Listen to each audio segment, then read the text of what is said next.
आपको कितने लोगों को अभिमान है, घमंड है? जिनको है वो हाथ उठाओ। मैया आपको घमंड है? नहीं, आपको नहीं? भाई आपको घमंड है किसी बात का? आप मना कर रहे हैं पर घमंड तो है।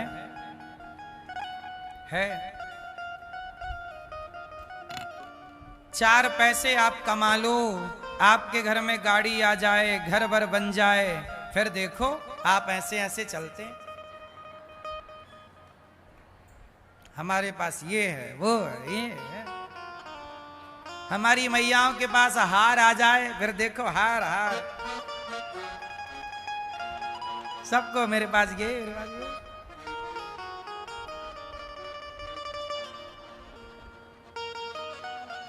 घमंड से कोई बच नहीं पा रहा है। और घमंड आपको, मैया ये बताओ, आप कुछ लोग घमंड ये भी करते हैं। मैया आप कितने लोगों का पेट भरती हो? चश्मा वाली मैया, आप कितने लोगों का पेट भरती हो? मैया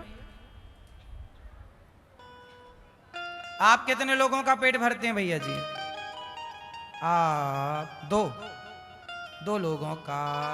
आप कितने लोगों का पेट भरते हैं? 5। और आपके बगल वाले 6। और आप कितने लोगों का हैं?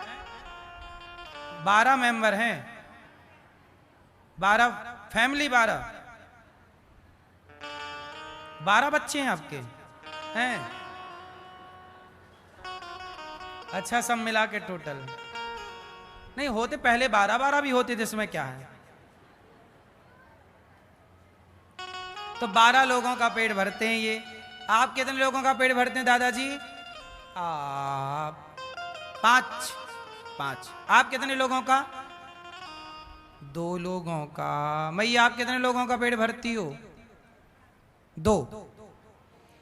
अब देखो, आप लोग कहते हैं कि हमारे पास घमंड नहीं है।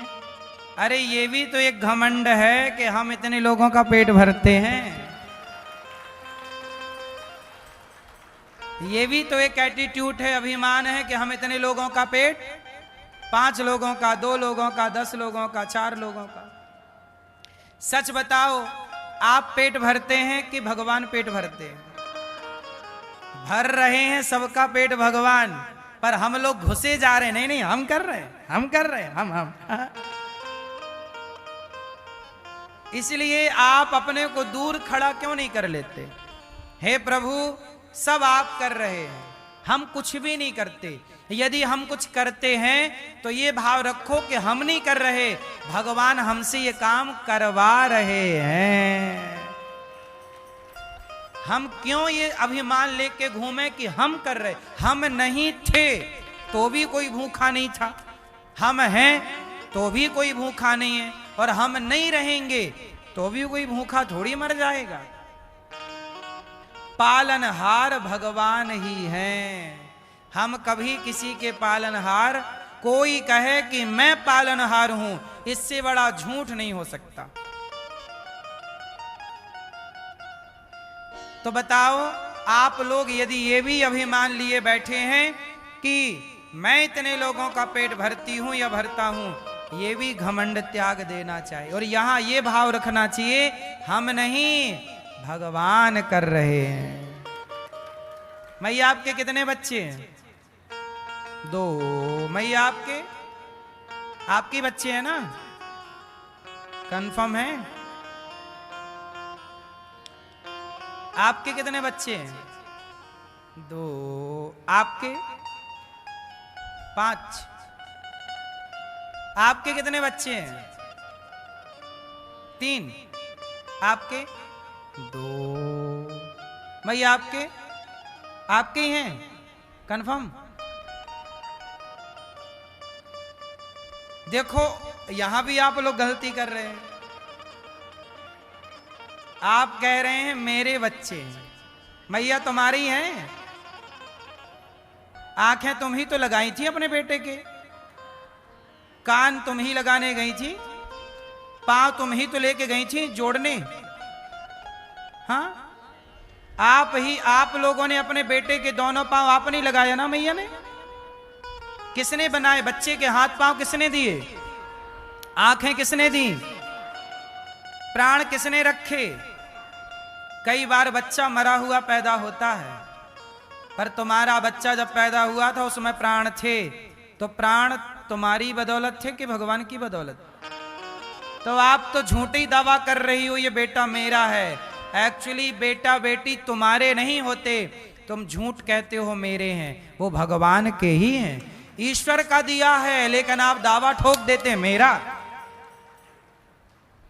इस घमंड से नीचे उतरो कि ये बेटा मेरा है, इस घमंड से नीचे उतरो कि हम किसी का पेट भर रहे हैं, इस घमंड से नीचे उतरो कि हम कुछ कर रहे हैं। हम तो कुम्हार की माटी हैं और हमारा कुम्हार परमात्मा है।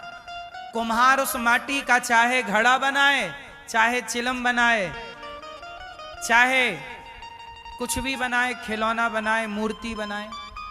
माटी की मूर्ति बनाएगा तो मंदिर में बैठ के पूजेगी, माटी का चिलम बना देगा तो वो जलेगी जलाएगी। हम तो ईश्वर की हाथ की माटी है। परमात्मा तू जो बनाना चाहे तो बना दे, उसने जो बनाया हम बन गए, हम थोड़ी बन गए, हमें ईश्वर ने। अब आप कहो कि ये बेटा मेरा है, नहीं, आपका बेटा छोड़ो, बेटी छोड़ो, ये मैया जरा कान पे हाथ रखियो, जरा अपने कान पकड़ियो, एक कान पकड़ो, एक बताओ ये कान आपका है? शरीर में आप कौन सी जगह ऐसी है जो आप कह सको ये मेरी? चलो एक जगह बताओ शरीर में जो आपकी हो, कौन सी वो जगह है जो आपकी कह सकती हो या कह सकते हो ये मेरा है या मेरी है? क्या है? बोलो मेरी मां। ये शरीर भी आपको यहीं छोड़ के जाना पड़ेगा, लोग ले जाएंगे चिता पर रख के आग लगा देंगे, माटी बन जाएगा, राख बन जाएगा, 50 रुपया के घड़े में तुम्हारी राख जाएगी, लोग कहेंगे अस्थियां जा रही हैं। यही तुम्हारी और हमारी औकात है। ज्यादा बड़े बोल घमंड में ना रहो, हाँ या ना? तो मेरी मां, ये शरीर भी अपना नहीं है। यदि आपका शरीर था तो आंखों में कम दिखने लगा, रोका क्यों नहीं? अंधा होने से अपने को। कानों में कम सुनाई पड़ने लगा, रोका क्यों नहीं? कमजोर पड़ गया शरीर, बुढ़ापा आ गया, बाल पक गए, आपका शरीर था तो आपने बुढ़ा क्यों होने दिया? सदा जवान रहते। इसका मतलब शरीर पर भी आपका वश नहीं चल रहा है, आपका जोर। इसका मतलब ये शरीर आपका नहीं है। सच बताओ, शरीर आपका है? जब शरीर आपका नहीं है तो बेटा बेटी परिवार संसार आपका कैसे हो सकता है? ये झूठा जो घमंड लिए बैठे हो, उतरो सिंहासन से, इस घमंड की सिंहासन से। मेरा कुछ है, मेरा कुछ भी नहीं, ये उंगली भी मेरी नहीं, ये कुछ भी मेरा, ये रोम कहते ना, एक रोम भी मेरा नहीं है, ये रोम। बोलो हाँ। जब कुछ नहीं है तो आप झूठे ही जी रही हो, ये मेरा, आप तो ये मेरा, ये मेरा, ये मेरा, सब ले जाना बांध के। आपने कह दिया कि हमें तो घमंड है ही नहीं, जबकि देखो इतना सारा है। अपने को जीरो कर लीजिए, शून्य। बोले शून्य। शून्य भरा है कि खाली है? शून्य भरा है कि खाली है? जोर से। हाँ, जब खाली होगे, शून्यता की ओर जाओगे, तब भगवान की कृपा से भर जाओगे। खाली ही नहीं हो तो भरोगे कैसे? आपने ये मान लिया कि ये मेरा, ना, ये मेरा नहीं, ये मेरा, मेरे तो गिरधर गोपाल, दूसरों ना। भगवान आपके हैं, बेटा आपका नहीं है, बेटी आपकी नहीं है, शरीर आपका नहीं है, संसार आपका नहीं है, ये भगवान आपके।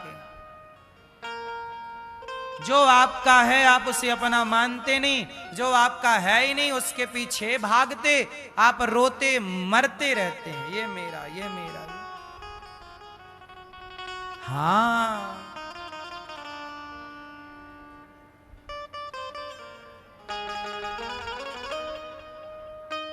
एक डोली चली एक अर्थी चली, डोली अर्थी से कुछ यूं कहने लगी, रास्ता तूने मेरा क्यों ये खोटा किया, सामने से चली जा तू ओ दिल जली। देखो जब घमंड आता है तो व्यक्ति किस हद तक गिर जाता है। आदमी घमंड जब आता है तो लोगों का अपमान करने लग जाता है, तिरस्कार करने लग जाता है, छोटा समझने लगता है कि तुम तो छोटे हो। मेरी माँ, भगवान कभी अभिमान को स्वीकार नहीं करते, इसलिए आप अभिमान से शून्य हो जाओ और जीरो कर दो अपने अभिमान को, और जब शून्य बन जाओगे, खाली हो जाओगे, तो भगवान आपकी कीमत बढ़ा देंगे। शून्य की कोई कीमत नहीं होती, पर जब शून्य के साथ गिनती खड़ी हो जाती है, अंक खड़ा हो जाता है एक, तो वही शून्य 10 हो जाता है। जब शून्य के आगे एक संख्या खड़ी हो जाती है तो क्या बन जाता है?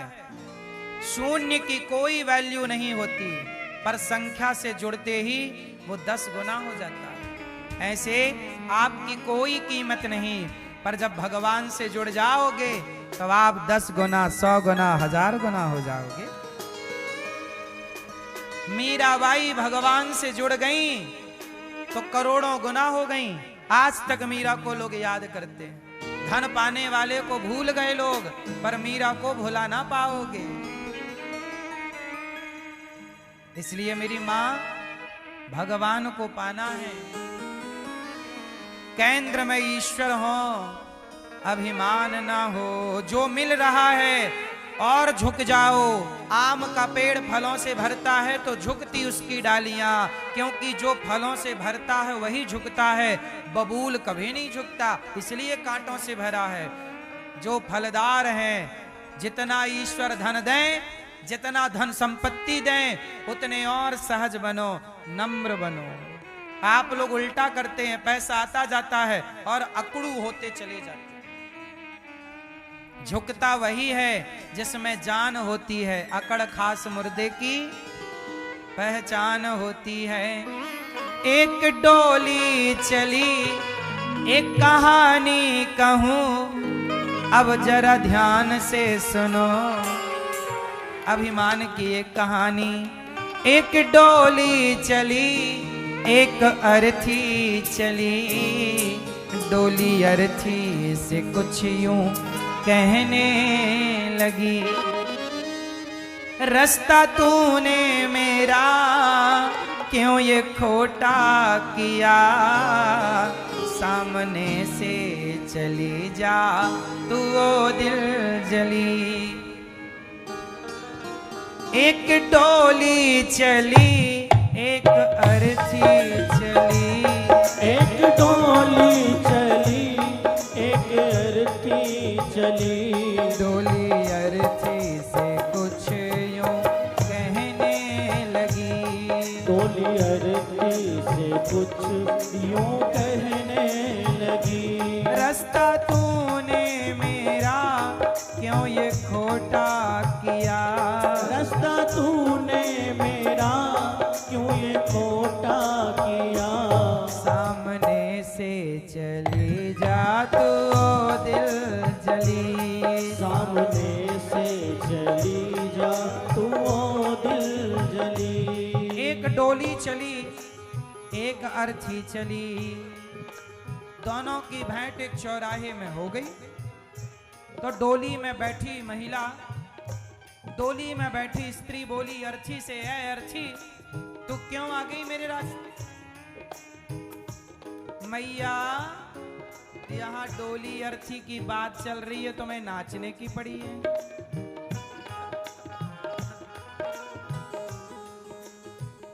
डोली बोली अर्थी हट जा मेरे रास्ते से। अर्थी बोली बहन बड़े बोल ना बोल, चार तुझ में लगे, चार मुझ में लगे, फूल तुझ में चढ़े, फूल मुझ में चढ़े। चार तुझ में लगे, चार मुझ में लगे, फूल तुझ में चढ़े, फूल मुझ में चढ़े। अर्थी ने कहा, अरे डोली, चार कंधों का सहारा तुझे है तो चार कंधों का सहारा मुझे। ज्यादा बड़े बोल ना बोल। अर्थी ने कहा, चार तुझ में लगे, चार मुझ में लगे, फूल तुझ में चढ़े, फूल मुझ में चढ़े। चार तुझ में लगे, चार मुझ में लगे, फूल तुझ में चढ़े, फूल मुझ में चढ़े। फर्क इतना है तुझ में और मुझ में सखी, फर्क इतना है तुझ में और मुझ में सखी।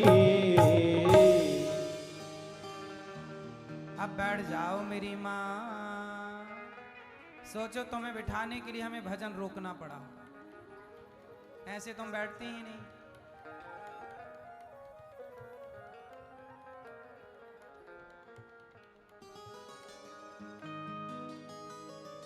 सुनो, डोली और अर्ची की भेंट हुई तो डोली ने कहा, बहन हट जा। अर्ची ने कहा, फर्क इतना है तुझ में और मुझ में सखी, तू विदा हो चली मैं अलविदा हो चली, तू विदा हो चली मैं अलविदा हो चली। तू विदा होकर जा रही है और मैं अलविदा। अर्थी बोली, बहन मांग तेरी भरी, मांग मेरी भरी, चूड़ी तेरी हरी, चूड़ी मेरी हरी। मांग तेरी भरी, मांग मेरी भरी, चूड़ी तेरी हरी, चूड़ी मेरी हरी। अच्छा ये बताओ, सुहागन स्त्री जब मरती है तो 16 श्रृंगार उसका भी होता है। तो इसलिए डोली और अर्ची का जो संवाद है, बात है, डोली अभिमानवश कह रही है कि तू चली जा मेरे रास्ते से। अर्ची ने कहा, बहन जैसे आज तू डोली पर बैठकर जा रही है, मैं भी कभी डोली पर बैठकर गई, लेकिन आज मैं अर्थी पर जा रही हूं, तुझे भी एक दिन अर्थी पर चलना पड़ेगा। इसलिए बहन किसी पद का, किसी प्रतिष्ठा का घमंड ना करना, क्योंकि सदा के लिए ना पद है ना प्रतिष्ठा, ना तेरी डोली सदा रहेगी, ना तेरा जीवन सदा रहेगा। अर्ची बोली, मांग तेरी भरी, मांग मेरी भरी, चूड़ी तेरी हरी, चूड़ी मेरी हरी। मांग तेरी भरी, मांग मेरी भरी, चूड़ी तेरी हरी, चूड़ी मेरी हरी। फर्क इतना है तुझ में और मुझ में सखी, फर्क इतना है तुझ में और मुझ में सखी। तू जहाँ मैं चली, मैं जहाँ से चली, तू जहाँ मैं चली, मैं जहाँ से चली। तू घर बसाने चली, मैं घर बसा के चली, तू घर बसाने चली, मैं घर बसा के चली। तू जहाँ मैं चली, मैं जहाँ से चली। अर्ची ने कहा, डोली बड़े बोल ना बोल, अर्थी को समझ, डोली को समझ में आ गया और दोनों अपने अपने रास्ते चले गए। आपको बस ये बताना है कि किसी भी चीज का घमंड ना करो। पैसे मिल जाएं तो घमंड करने के लिए नहीं, समाज की सेवा करने के लिए मिला। हम किसी के काम आ जाएं बस। ज्यादा पैसा कमाया करो इसलिए कि आप शायद उस पैसे से किसी के काम आ जाओ। किसी की भूख मिटाने के काम आप आ सकते हैं, किसी बेटी का ब्याह आप करा सकते हैं, किसी का इलाज आप करवा सकते हैं। तो आप काम तो आ ही सकते हो ना किसी के। आप किसी बेसहारा माँ का सहारा बनने के काम आ जाओ, किसी बच्चे को पढ़ाने लिखाने के काम आ जाओ। पैसा होगा तो आप काम बहुत आ सकते हैं। पैसा नहीं होगा तो केवल शारीरिक सहयोग आप कर सकते हैं। तो शारीरिक सहयोग करिए, वो भी सेवा है, ठीक बात है। पर यदि आपके पास पैसा होगा तो आप किसी को रोटी दे सकते हैं। इसलिए भगवान करे आपके पास खूब पैसा हो। अच्छे लोगों के पास पैसा होगा ना तो वो अच्छा काम करेंगे, और बुरे लोगों के पास पैसा आ जाएगा वो गलत काम करने लग जाएंगे।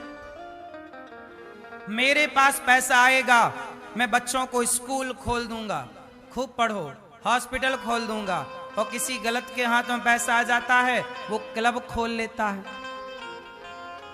वो शराब का ठेका खोल लेता है, वो गुटखा बनाने की फैक्ट्री खोल लेता है। चलो गुटखा, हाँ या ना भाई? पैसा सब कुछ कराता है मां। पैसा तो देखो, गुटखा की कंपनी, गुटखा बनाने वाले को भी पैसा चाहिए, शराब बेचने वाला भी पैसा कमा रहा है, पैसा खर्च कर रहा है शराब बनवाने में। क्लब खोल रहे हैं लोग, उसमें भी पैसा लगता है। लेकिन ये दास चाहता है अनिरुद्ध के पैसे का सदुपयोग हो। गौरी गोपाल में आपको पैसे का दुरुपयोग दिखा कि सदुपयोग दिखा? क्या क्या सदुपयोग देखा आप लोगों ने? यहां संतों की सेवा होती है, भोजन मिलता है संतों को भरपेट। आप भी अपनी बेटी बेटे का जन्मदिन आए तो संतों की सेवा करवाइए और संतों को भरपेट भोजन बंटवाइए। आप भी आज की सेवा करो कि आज हम करेंगे। अभी संतों को आप भोजन देंगे तो संतों के भजन का पुण्य क्या आपको और आपके बच्चों को नहीं मिलेगा? इसलिए थोड़ा थोड़ा पुण्य इकट्ठा करते चलो। जैसे एक एक बूंद पानी इकट्ठा करने से घड़ा एक दिन भर जाता है। जल बिंदु निपाते न क्रमशः पूरिते घटः सह हेतु सर्व विद्यानाम धनस्य च धर्मस्य च। उसी तरह आप भी थोड़ा थोड़ा पुण्य इकट्ठा करो। संतों की सेवा और भोजन बांटना सही काम है कि गलत काम है? तो आप भी बांटिए, आप भी कोशिश करिए कि आज की सेवा आपकी तरफ से हो। आज हमारी एक मैया, उन्होंने कहा कि आज हम वृद्ध माताओं को चीला बंटवाएंगे। तो माताओं के लिए बढ़िया उन्होंने बंटवाया कि आज माताओं की ये सेवा हम करेंगे मैया ने। तो आप भी कुछ कर सकते हैं कि आपकी ओर से माताओं को भोजन मिल जाए कि आज का भोजन हम बंटवाएंगे। 309 माताएं हैं जिन माओं को उनके अपने बच्चों ने घर से निकाल दिया, जिन माओं को उनके अपनों ने दुत्कार दिया। ऐसी माओं को यदि आपका सहारा मिल जाएगा तो इससे बड़ा कोई पुण्य है? और मैं आपसे रोटी ही तो मांग रहा हूं, दौलत नहीं। थोड़ा थोड़ा सहयोग, ये देखो माओं को आप थोड़ा थोड़ा देंगे। ये नाश्ते में आज चीला बांटा गया। भोजन तो रोज दाल चावल सब्जी रोटी का माओं को रहता। कभी आप चाहें तो माओं को खीर बंटवाएं, हलवा बंटवाएं, जो आपका मन है वो आप बोल दें कि आज माओं को ये चाहिए, ये हमारी तरफ से। तो आप भी माओं की सेवा कर सकते हैं। यहां पर अखंड रसोई चलती है, 30,000 लोग भोजन करते हैं। कितने हजार लोग? आप लोगों के हिसाब से कितने लोग खाते होंगे यहां पर डे? बोलो मेरी, आप लोगों की गणित क्या कहती है? बोलो, खाते होंगे। दिन भर आपने देखा लाइन टूटती नहीं। मैं गिनती क्या बताऊं कि 10,000 के 20,000 के 50,000 के 30,000। मैं तो आपको बस ये कहूं 24 घंटे कोई भी आओ, कितने भी लोग आओ, आपने देखा होगा दिन भर लाइन लगी रहती है, टूटती नहीं है जरा सी देर के लिए लाइन। ये लाइन लगी ही है, ये बट हर सेकंड मतलब रोटी दी जा रही है, भोजन दिया हर सेकंड। आप ये समझिए कि इतनी देर, जितनी देर में मैंने बात की, इतनी देर में तो 5-10 लोगों को भोजन मिल गया होगा, हाँ या ना? सोचिए जितनी स्पीड से यहां भोजन बढ़ता है, मतलब सुई, घड़ी की सुई जितनी स्पीड से चलती है, उतनी स्पीड से यहां सेवाएं चल रही हैं। आप अन्नदान, गौरी गोपाल की रसोई अन्नपूर्णा माता की कृपा की रसोई है, लक्ष्मी नारायण भगवान की कृपा की रसोई है। आप जब यहाँ की सेवाएं करते हैं तो आप पर भी लक्ष्मी नारायण भगवान की कृपा होती है, अन्नपूर्णा माँ की कृपा होती है कि आप भगवान देखते हैं ना कि किस भक्त ने अन्नदान किया। तो ये भक्तों की सेवा से आप भी जुड़े। एक दिन की संपूर्ण रसोई आप बंटवाना चाहें तो अवश्य बंटवाइएगा। हमारी मैया ने बंटवाया तो आप भी बंटवाइएगा कि आज का रसोई भोजन संतों की सेवा हम करेंगे। यहाँ विद्यार्थी पढ़ते हैं 150। अब आज के जमाने में कौन किसे फ्री में पढ़वा रहा है भाई? लेकिन गौरी गोपाल में ये दास अनिरुद्ध आप लोगों से भिक्षा मांग मांग कर 150 बच्चों का रहना, खाना, पढ़ना, लिखना फ्री। फिर भी कुछ लोग देखिए मुझे गालियां देते हैं, अपमानित करते हैं। तो सेवा करने के बावजूद भी दुनिया के अपमान को सहकर भी, चुप रहकर भी ये दास काम करता है। आप सबका सहयोग और आशीर्वाद है।